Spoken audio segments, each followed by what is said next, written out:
یا کوئی ایسی سفارش حاصل کر لوں جو تیرے ہاں میری درخواست سے زیادہ مؤثر ہو،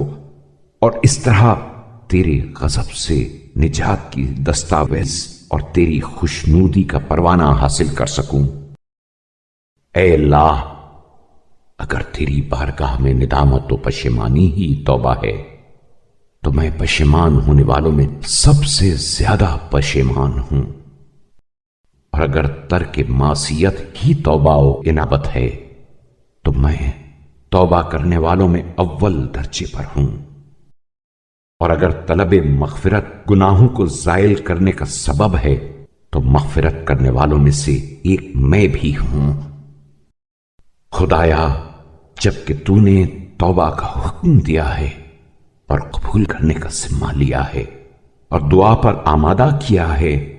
اور قبولیت کا وعدہ فرمایا ہے، تو رحمت نازل فرما محمد صلی اللہ علیہ وآلہ وسلم اور ان کی آل پر،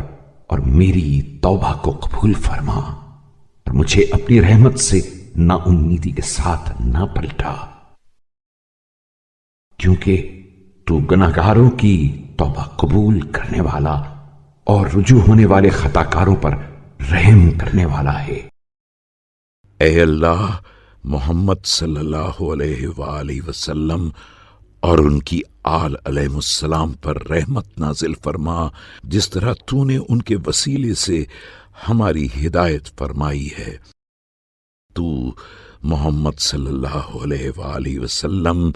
اور ان کی آل علیہ السلام پر رحمت نازل کر، جس طرح ان کے ذریعے ہمیں گمراہی کے بھنور سے نکالا ہے۔ تو محمد صلی اللہ علیہ وآلہ وسلم اور ان کی آل پر رحمت نازل کر، ایسی رحمت جو قیامت کے روز اور تجھ سے احتیاج کے دن ہماری سفارش کرے، اس لیے کہ تو ہر چیز پر قدرت رکھتا ہے اور یہ امر تیرے لیے سہل و آسان ہے۔